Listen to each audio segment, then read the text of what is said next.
এই সংগ্রাম এখন শেষ হয় নাই, এখনো কিন্তু আমরা গণতন্ত্রের সংগ্রামে এবং গণতন্ত্রের পাহাড় হচ্ছে একটি সুষ্ঠু নির্বাচন, যেটার অপেক্ষায় আছে আমরা ফেব্রুয়ারির প্রথমার্ধে। এবং এখনো গণতন্ত্রের পথ রুদ্ধ করার জন্য, নির্বাচনের পথ রুদ্ধ করার জন্য, নির্বাচনকে বিলম্বিত করার জন্য এখনো গণতন্ত্র বিরোধীরা সক্রিয় আছে। এটা ভুললে চলবে না। আমাদের গণতন্ত্রের সংগ্রাম এখন শেষ হয় নাই, এখনো গণতন্ত্র বিরোধীরা চক্রান্ত করছে কিভাবে এই নির্বাচনকে বাধাগ্রস্ত করা যায়, বিলম্বিত করা যায়। নির্বাচন হচ্ছে গণতন্ত্রের বাহক, তারা চায় না বাংলাদেশে গণতান্ত্রিক। ওরা ফিরে আসুন, কারণ গণতন্ত্র না থাকলে যাদের লাভ, তারা গণতন্ত্র চাইবে কেন, কাদের লাভ সেটা তো বুঝতেই পারছে।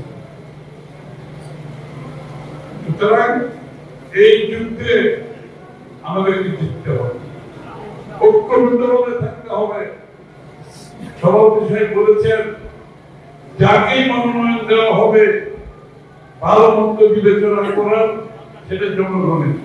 আমাদের হচ্ছে তার জন্য, তাকে জিতিয়ে আনার জন্য সম্মুখ ভাবে থাকতে হবে, পিছন থেকে না, সম্মুখ ভাবে থাকতে হবে। এবং আপনার কার্যক্রম জনগণের সম্মুখে দৃশ্যমান থাকতে হবে। এটা হচ্ছে শহীদ জিয়ার সৈনিকের কাজ, এটা হচ্ছে বেগম খালেদা জিয়ার সৈনিকের কাজ, এটা হচ্ছে তারেক রহমানের সৈনিকের কাজ। এই যুদ্ধ যদি আমরা জিততে না পারি, বাংলাদেশ হেরে যাবে, বাংলাদেশ হেরে যাবে, গণতন্ত্র হেরে যাবে, আমরা হেরে যাব। সুতরাং এই যুদ্ধে জিততে হবে। আমি বেশি বক্তব্য রাখবো না। ওই 7ই নভেম্বরের চেতনায় আবার যুদ্ধে জিততে হবে। 7ই নভেম্বরের চেতনায় যেভাবে জাতিকে ঐক্যবদ্ধভাবে শহীদ প্রেসিডেন্ট জিয়া রহমানকে মুক্ত করেছিল, ওই চেতনায় আমাদেরকে বাংলাদেশকে মুক্ত করতে হবে, গণতন্ত্র ফিরিয়ে আনতে হবে। 7ই নভেম্বরের স্পিরিটে আমাদেরকে এই যুদ্ধে জয় করতে হবে, সবাইকে ঐক্যবদ্ধ করে আমাদেরকে এই যুদ্ধে জয় করতে হবে।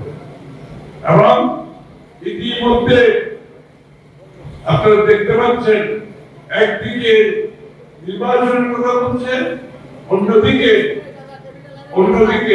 বিভ্রান্তি সৃষ্টি করতে যাচ্ছে, বাধাগ্রস্ত করতে যাচ্ছে,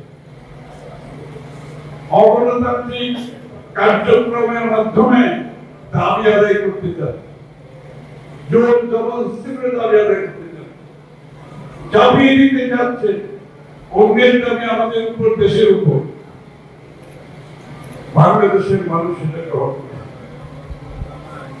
কোন সময় গ্রহণ করে নাই।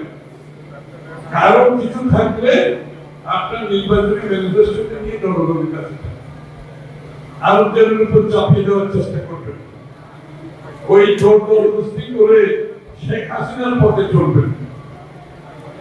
আপনার মতামত আপনার জন্য, কিন্তু জনগণ সিদ্ধান্ত নেবে তাদের পক্ষে কার কথা বলতে, তাদের ম্যানিফেস্টো দেখে, তাদের আগামী দিনের কর্মসূচি দেখে, রূপরেখা দেখে তাদেরকে নির্বাচিত করবে। এই জন্য আমরা কিন্তু লক্ষ্য করেছেন, আমরা কারো মুখোমুখি হচ্ছি না, আমরা কিন্তু কোন সাংঘর্ষিক রাজনীতিতে যাচ্ছি না।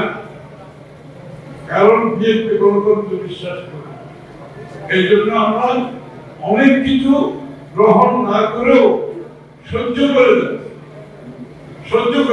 গ্রহণ না করেও সহ্য করে যাচ্ছি।